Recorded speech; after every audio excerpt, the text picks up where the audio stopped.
But moving on to another subject, the reciprocal health agreement, a subject that really did take everyone, I think, by surprise. Were you taken by surprise yourself with the backlash from the public when it finally dawned on everyone that it was coming to an end? No, I think that we were not surprised at that because we felt that ourselves. Our difficulty as government was we could not get the British government, the then British government, to actually discuss not getting rid of the reciprocal health agreement for the Isle of Man.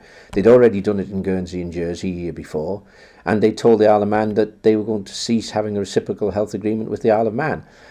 We were not happy at all about that at political level within government. However, we could not get any movement from the United Kingdom, and I have to say there is no doubt about it, and I'm very pleased, as I know my colleagues are, and that means all members of Tynwald, that in fact with the voice of the people of the Isle of Man, the voice of many people in the United Kingdom, and of course Tynwald itself and the government all putting the same message over, eventually we were in a position where the then and the new Secretary of Health, Andy Burnham, came along and said yes, he was willing to look at this again. But it was difficult for us because, of course, we had the situation where the UK said, well, Guernsey and Jersey have had the change. It's not had any adverse impact on them. Therefore, the Isle of Man will have to deal with it the same. What they forgot, we believe what they forgot was, of course, our linkage with the UK and NHS goes right back to its origins. And we do feel closer to the UK in terms of our NHS care. We do pay for people, and that was going to continue to go and receive treatment in the UK. We spend about £10 million a year for that. And people were still going to receive emergency health care, but it was actually if they got past that, and that was the fear. So there was no lack of will. The problem was when you had one party saying there was going to be no agreement, the other party can fight all it likes, but you have to have two people to agree something to make it work. And eventually, and I'm pleased to say we eventually got there. Yeah, I was the one sitting there opposite you at a press conference when you were announcing it was all over. And I remember asking you, are you happy with the way you handle this? And you said at the time, yes. But the perception was, it was, turned over and you're just rolling around and saying, tickle my tummy. What I'm just trying to say is that nothing was going to change that. That was a done deal, the end, move on. Yeah, we could only give the answer, the honest answer.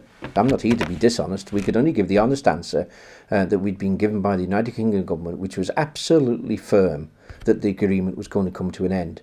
The issue about it rolling over and so, that was made by Manx politicians and it was made for their purposes. It was absolutely nonsense. I mean, the Isle of Man had made it very, very clear that in fact this was a very unpopular move. It was not something that was acceptable in the Isle of Man, and that in fact the Isle of Man also, unusually, we looked at a system that would, if you like, provide a safety net, which none of the other Crown dependencies have done, which if, as we understood it, this was going to come to an end, we then as an Isle of Man government could at least protect the most vulnerable in our society who actually would still travel to the UK. So we did try and make this thing happen. We did take a report to Tynwald in September, and it was approved by Tynwald on the way forward. So we explained it all at Tynwald in September, and things moved on from there. And at the end of the day, where we are now is where we used to be, which is, we just carry the cost of UK people, they carry the cost of Isle of Man people in the UK. That was fine. That was always where we were happy to be. What we had a problem was a political dogma in the UK that said, no, we're not having a reciprocal health agreement with the Isle of Man. And in fact, the UK were quite clear. What they said to us was, we don't see why the British taxpayer should pay for people from the UK who travel outside the UK on holiday. They were absolutely clear about that.